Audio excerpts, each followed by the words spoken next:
एक कौवे की गरुड़ से दोस्ती हो गई। दोनों काफ़ी समय साथ गुजारते थे। उनमें मित्रता इतनी गहरी हो गई थी कि आपस में कभी कोई बात नहीं छिपाते थे। एक दिन दोनों एक नदी के किनारे पेड़ पर बैठे बातें कर रहे थे। तभी एक यमदूत उधर से गुजरा। वो कौवे को देखकर मुस्कुराया।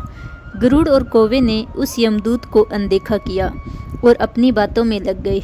लेकिन अगले दिन फिर वही हुआ। वो फिर कौवे को देखकर मुस्कुराया। इस बार कौवे को कुछ शंका हुई।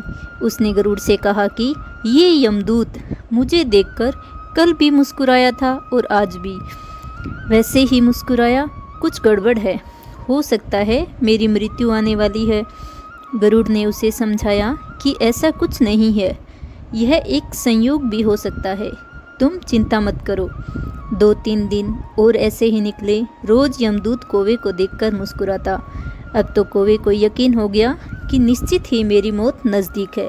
उसने गरुड़ से कहा, मित्र, मैं मरना नहीं चाहता, लेकिन ये यमदूत 1-2 दिन में जरूर मेरे प्राण निकाल कर ले जाएगा। ये रोजाना मुझे देखकर मुस्कुराता है। गरुड़ को भी लगा हो सकता है कौवे का शक सही हो। उसने कौवे को धैर्य बंधवाया।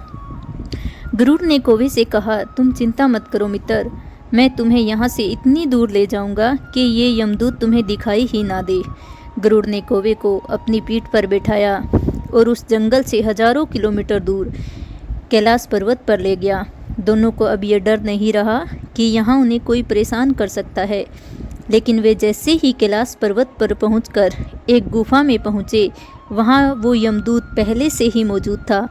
उसने कौवे को देखते ही उस पर पास फेंककर उसके प्राण निकाल लिए। गरुड़ देखता ही रह गया। उसने यमदूत से पूछा, तुमने इसे मारा क्यों? यमदूत ने कहा कि इसकी मौत इसी समय लिखी थी। 4-5 दिन पहले इसे उस जंगल में देखकर मुझे आश्चर्य हो रहा था कि ये इतने कम समय में वहाँ कैसे पहुँचेगा, क्योंकि इसके पंख भी छोटे हैं और ये लंबी उड़ान भी नहीं भर सकता। तो हजारों योजन दूर कैलाश तक ये पहुँचेगा कैसे? यही सोचकर मैं रोज़ मुस्कुरा कर गुजर जाया करता था। लेकिन भाग्य देखो, इसका परम मित्र ही इसे यहाँ तक इतने कम समय में ले आया। इस कहानी से हमें सीख मिलती है कि जीवन और मृत्यु भाग्य की बात है। इससे कहीं भी छिपा या बचा नहीं जा सकता। जब तक जिंदगी है तब तक कोई आपको मार नहीं सकता, लेकिन अगर मृत्यु निकट हो तो कोई कोशिश आपको बचा नहीं सकती।